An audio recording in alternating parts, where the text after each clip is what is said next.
سے پتہ ہے کہ آج صبح ایک افسوسناک واقعہ ایف سی ہیڈ کوارٹر کے جو مین گیٹ ہے اس پہ ایک دھماکہ ہوا. اس کے بعد 2 حملہ اندر گئے اور اندر اس ٹائم پریڈ شروع تھی تو 100-150 ہمارے جو ایف سی کے اہلکار ہے وہ پریڈ میں مصروف تھے. اللہ کا شکر ہوا کہ زیادہ کیجولیٹیز نہیں ہوئی اور اندر موٹر سائیکل سٹینڈ کے ساتھ باقی 2 جو حملہ آور تھے وہ ڈیفیوز ہو گئے اور خود کو انہوں نے دھماکے سے اڑا لیا. اس وقت 3 ہمارے سیکورٹی اہلکار شہید ہو چکے ہیں اور 10 زخمی ہے جس میں 3 سیکورٹی اہلکار ہیں، 5 ہمارے سویلین ہیں اس میں. اور انشاءاللہ آپ نے میں خود بھی سب اب زخمیوں سے مل کے آیا ہوں. بہترین طبی سہولیات ان کو دی جا رہی ہیں اور یہ قابل مذمت واقعہ ہے. پوری قوم اس پہ اور خاص کر خیبر پختونخوا کے لوگ کافی افسردہ بھی ہے. بالکل اس ٹائم خیبر پختونخوا کی حکومت ہائی الرٹ پہ ہے. طبی سہولیات بہترین دی جا رہی ہیں. میں خود تمام زخمیوں سے مل کے آیا ہوں. تمام کی حالت جو ہے وہ خطرے سے باہر ہے اور جو ہمارا کنسرن تھا سیکورٹی کے بارے میں، جو سب سے بڑا چیلنج اگر خیبر پختونخوا حکومت کو درپیش ہے تو اس وقت سیکورٹی کی حالات ہیں، امن و امان کی حالات ہیں.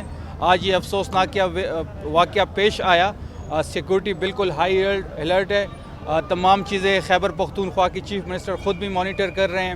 ہمارے تمام تر وزراء بالکل وہ بھی وزٹ کریں گے اور ہم سب اس کو مانیٹر بھی کر رہے ہیں اور ہمیں امید ہے کہ انشاءاللہ کہ یہ جو دہشت گردی کا نسور ہے وہ ہم قوم کے ساتھ مل کے اس کے خلاف لڑیں گے اور اس کا خاتمہ کریں گے. شفیع جان صاحب یہ بتائیں کہ انتہائی حساس مقام پر حساس ہیڈ کوارٹر پر حملہ ہوا، اس کو کس نظر سے دیں گے؟ دیکھیے یہ قابل افسوس واقعہ ہے، اس کی جتنی مذمت کی جائے کم ہے.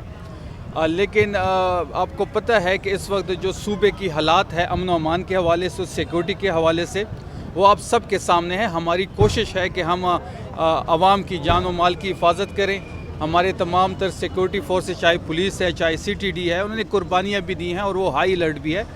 تو انشاءاللہ ہمیں امید ہے کہ فیوچر میں، مستقبل میں جو ہم جس طریقے سے ہم اس چیز کو مانیٹر کر رہے ہیں تو اس قسم کی واقعات رونما نہیں ہوں گے. بالکل ہماری سیکورٹی فورسز ہائی الرٹ ہے اس بارے میں. اطلاع ہوئی، ہم نے اپنے جو انتظامات، جس طرح پہلے بھی آپ نے دیکھا ہوگا ہمارے ہسپتال جتنے بھی ہیں بڑے ہسپتال، وہ اس میں اینی ٹائم ایمرجنسی نافذ ہوتی ہے. تو یہاں پہ ایمرجنسی لگا دی گئی تھی اور بڑے اچھے طریقے سے انتظامات کیے. میں خود ایچ ڈی صاحب سے رابطے میں تھا، سیکرٹری صاحب سے بھی رابطے میں تھا اور جتنے ایک جو ہے کیجویلٹی ذرا سیریس ہے، باقی جو ہے وہ نارمل ہیں.